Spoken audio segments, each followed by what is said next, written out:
Hi, it's Catherine, and welcome back to Taking Tea with Catherine. Today I'm drinking, a tea I've had on this channel before. It's called Harvest Blend Tea from Trader Joe's, but now I'm drinking it during October, which is the perfect time to drink it.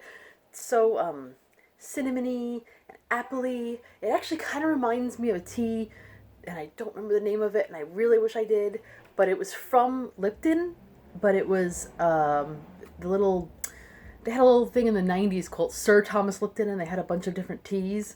I cannot find pictures of it anywhere except from an episode of Seinfeld in the background.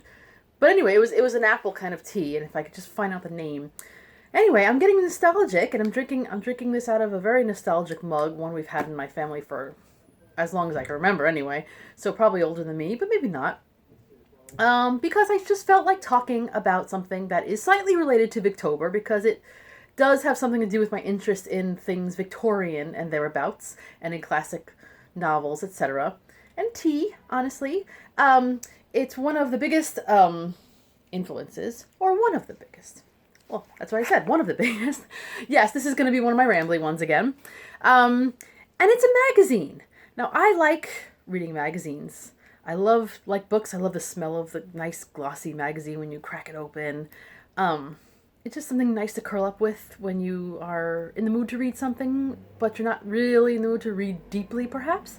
You kind of want to look at pictures, and maybe you're not in the mood for commitment, which honestly I usually am. But that's okay, because magazines are great, and I have subscribed in the past to fashion magazines of different kinds when I was going through a specifically fashion-conscious phase and shopping time period.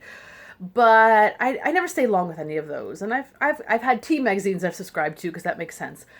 But one magazine over the years has been a mainstay, and doesn't mean I subscribe to it all the time, but I will pick up a copy at least once a year, if not more often. And that's saying a lot because I barely buy magazines anymore from newsstand or wherever else, because I just don't see the point. They're overpriced. They are. I'm sorry. They're overpriced. Some of them are like $8, and there's mostly advertisements. What is the point? I'm rambling again and I'm ranting. So let's talk about this magazine. And it is the wonderful Victoria magazine. And this is like I said, a wonderful magazine, but it's been through ups and downs over the years. But I'm going to tell you a little bit about its history. Not a lot. I didn't do a lot of research on this, but just my personal understanding of its history and my history with Victoria magazine. So, the actual magazine came out in, I believe, 1987, and it focused on, women's interests. They call it women's interests. Obviously men can read it if they want to, or kids, or whatever else you are. But it was, focused on women's interests.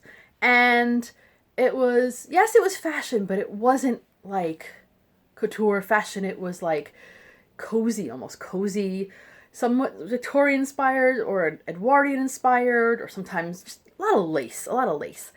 And I guess that was probably making a bit of a comeback in the late 80s. There were people like, I don't even know the designers anymore. I don't know if April Cornell had started back then, or maybe a little bit later.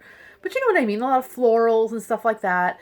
I was quite young in the late 80s, so I didn't have much consciousness of this magazine. But it's not just about fashion. It's also about gardening, decorating, food, reading books, and mostly women entrepreneurs. Very well-rounded. Travel, very, very interesting magazine, and it wasn't all just ads. And if it was an ad, it was usually an interesting ad. So, usually. In the back, they always had like a little bit of a catalog-y back order thing. I don't know if they still do that. I didn't really look through. Because, the internet, you don't need that as much. But they did in the 80s. And I do have some back copies of the 80s, which I might show you. Actually, the ones I'm showing you right now are not that old, sadly. But wait, here's one. Oh, this is 1992, so not that late. But anyway, I got some issues from my friend who was moving to Florida, and she was clearing out, and she gave me a bunch of her back issues from like the late 80s, early 90s, and I thought that was pretty cool, because, she knew I would take it. But I didn't come across this magazine until 1993, early 1993, because I was in my mid-teens at the time, and my family had come through Not a great year. Yeah, I don't want to talk about it, but it was a rough year for my family. And at the time, I don't know about my older sister, but I know my younger sister was with me.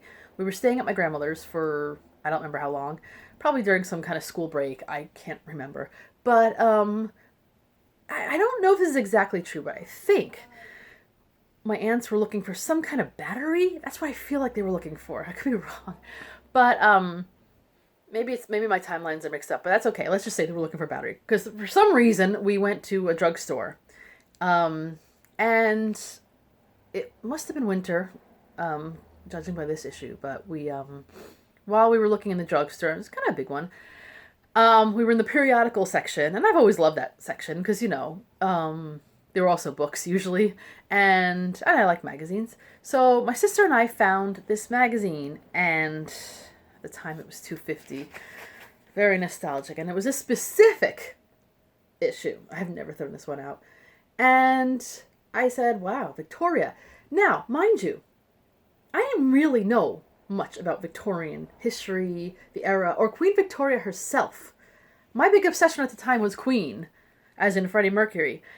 And that was the most knowledge I had about English history was centered upon like the 70s in like London. So yeah, I mean, this is before I got fully into the history of British history and especially Victorian. School, they weren't very good at teaching that sort of thing in my school. And either way, I didn't do very well that year in history. So, yeah. So I said Victoria, but there was always this collective consciousness that you knew that had something to do with the 1800s. You just knew it. And it was just so beautiful and so cozy. I guess nowadays you probably call it hygge or something. That's the big trendy expression. But I kind of like that anyway. You got this woman all wrapped up in this beautiful coat. Actually, I don't really like this coat anymore. But at the time I was like, wow. So we spent the evening, my sister and I, thumbing through this magazine.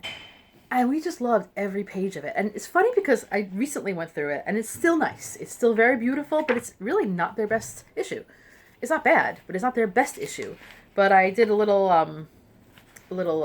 tagging, my little tags, or whatever you call these post-it flags. An article about Victorian cats and stuff. And it's funny because this is before we had my first cat. In fact, he was probably just being born at this point. But it was still cute to me. And yeah, and it just inspired because this is where it mentions Queen Victoria. So pretty much every article would have something about Queen Victoria. And they would have a lot of food. They would have recipes that even now are a little intimidating to me. And then they'd always have a little article at the back called Chimes, which I'm not really sure why it's called Chimes. It just kind of sounds nice. Never really thought about it, but through the window of a book. So there's always something about reading, something about family, memories. Very nostalgic. It's funny how I could be nostalgic about something that's nostalgic. But I was. So that got me hooked. And I don't remember if I subscribed after that or if I just bought it whenever I found it. But I know that over the years, I subscribed. And when I wasn't subscribing, my sister was subscribing to it. My sister Bonnie, probably my sister Pam, I don't know. But we always loved it, and if one of us was subscribing, we'd share it. It was just my favorite magazine, and it lasted for years, and I held on to quite a few of them. The ones I held on to the most, to be honest, and this is probably no surprise to any of you, is their special article or issue that came out. It looks like every March now. I think it's in the summer. Yeah, the British issue is in the summer-ish time. Whatever. But yeah, they had, back then it was about 12 magazines a year, so now it's like, I think, every other month it comes out.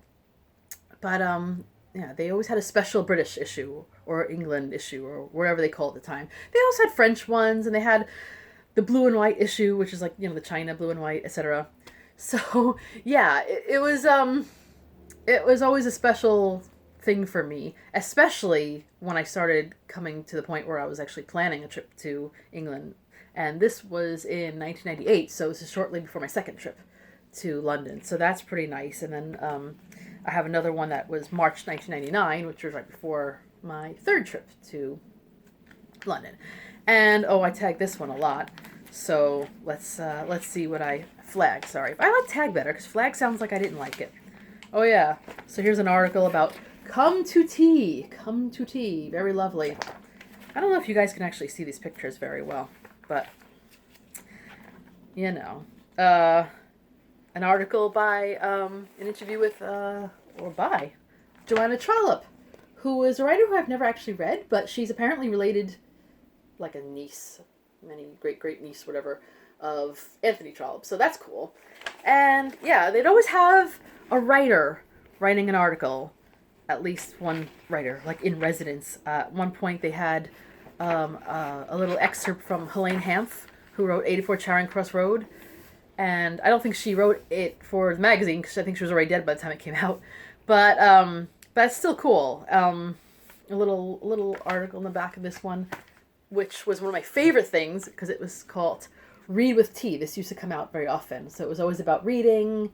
And I was always like, well, very good. Let me crack open my tea. Because this is also, this came out in 99. But when I first started getting Victoria magazine, it was in 93. It was also when I started really getting into tea on my own.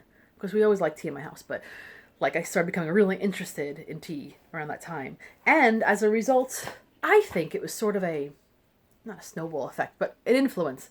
Because starting, I would say, in later 1993, was when I started reading classics.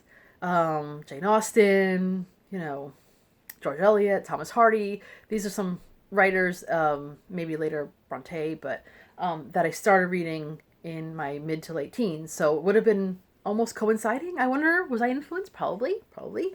And this is one from, did I show you this one already? 2008. So I'm going to go into the history a little bit, but it's a shame I got rid of some of them, but you can't keep everything. But this is a little tribute to, in remembrance to Tasha Tudor. Yeah, I don't know if any of you guys have heard of her, but she was an artist, writer, etc., who basically lived, it says, if any artist ever embodied all that Victoria magazine strives to be, it was Tasha Tudor. So she was someone who lived basically a Victorian life. Very old-fashioned. She grew her own food. She made her own clothes. She dressed old-fashioned. Kind of like, I don't know if you've ever heard of Maury girls. That was a big thing maybe about 10 years ago, but it's still around now. The way the girls dress, semi-Victorian layers and kind of foresty. A lot of them cite Tasha Tudor, if they've heard of her, as an influence. Maybe not the ones from Japan. I don't know how far things reach anymore. I really don't. But she used to, I remember specifically seeing her name. She used to contribute to Victoria magazine. And I always wonder if she was related to the Tudors, but probably not. That's probably just a coincidence, but I never really looked into it. So, and this was an autumn one, and another one with shop ownership. So they always had something about entrepreneurs, which I just think it was kind of nice, So yeah, Victoria magazine was out for some time, and then I think around 2000, it changed editors. And it changed just too much. I don't think I have a copy here of how it changed. And it's not really, you can't really tell just from, well, maybe you can. So this isn't a bad article, but this is the British issue. Suddenly it went from this pretty little font to this kind of more blockish, I don't know. And that's just a little bit. It just became a little more of a magazine. This one's still quite pretty. I mean, it wasn't bad. They always had beautiful pictures of flowers and beautiful pictures of calligraphy, which another influence on me. Fountain pens, calligraphy, all that sort of thing. Stationery. Oh my goodness. Still, sometimes I look in these magazines and I want to move to a little cottage somewhere and have my own garden and move out, leave the city. But for now, I have my books. Anyway, so it just kind of, I wouldn't say it fell apart, but there was some kind of vibe that changed in the magazine. And after a few years, it just stopped. No more Victoria magazine. I remember feeling not intensely upset, but a slight feeling of mourning, like, oh, no more Victoria magazine. And there was nothing really to replace it. There's been some good magazines out there, but nothing quite like Victoria. It's like you could take a few different magazines and combine them and they're similar. And then it came back about, I don't know, 5 years later, I think 2007 it came back. And I was so excited. And you know what? I still am excited. I'm still happy that it's back. Like I said, I might have subscribed to it back then. I don't anymore just because I can't bring myself to anymore subscribe to anything. Because honestly, they only come out with, I think, 6 a year. And a couple of them are like holiday based, Christmassy, and I'm not really into that at all. So I feel like it's a waste for me. So I just go once in a while to Barnes and Noble, and if I see one like the British issue or another one that just really appeals to me, I'll pick it up. And I think that's good. I went through a little time when I got my first e-reader. It was a Nook by Barnes and Noble, and I subscribed to the digital version of it. It wasn't the same. I mean, I know it might seem like, oh, it saves paper or whatever, but I just couldn't savor it. So I think I only did that for a year and then it was over. Yeah, so I will always like Victoria, and I will always probably pick up the British issue. I might have missed one over the years, but even this one, look at The Gracious Ritual, Taking Afternoon Tea. It's everything, honestly, that I like that of the Victorian era, of the Edwardian era, etc. Sometimes they'll even go back to Elizabethan times, but honestly, you can see what they are really focused on. And I just think it ties in really well with Victober of any magazine that I could possibly think of. I mean, Afternoon Tea originated in Victorian times. Was it Anna, Duchess of Bedford or Bedfordshire? Is it Bedford? I don't remember anymore. So anyway, that was just a little discussion of a magazine that I like. I don't know how far it circulates. It's an American magazine, obviously. It you know, a lot of us Americans are quite Anglophile, so we just love that sort of thing. But you know what? They also visit a lot of places in America, and I've learned about a lot of great places. One of these I was looking through from 1995, and they had a little ad about antique tea things and etc. that was on sale or to look at Bergdorf Goodman. I think it was 1996. Yes, I was in college, and I had gotten out early, I guess, that day from school, or maybe I cut a class. I don't remember. And I just went on the train and went to Bergdorf Goodman to have a look. And I do remember the people working there looking at me funny. And I mean, I was young. I've always had a funny walk, and I was dressed probably in the grungy 90s era clothes, who knows, and I had a big backpack, and I am a clumsy person. So they probably were scared that I was a bull in a china shop, but I was fine, and it was gorgeous, and I learned about it from Victoria Magazine. So it's a great magazine. If you guys could get a hold of it, even if you just can find it digitally, fine. I think it would be a really nice accompaniment to not just Victober, but to the rest of the year, if you're in the mood for something like that. If you're gonna look at a nice glossy magazine, this is the one. So I hope you've I hope you've enjoyed this discussion. It's slightly bookish because there were always articles about books. I learned about Priscilla Fitzgerald, for instance, from Victoria Magazine, etc. Yeah. So this has been Taking Tea with Catherine, one of my Victober-ish editions, without talking about any of the books I've been reading, really. And I hope you have a lovely evening, or a lovely day, and a wonderful Victober all together. Bye.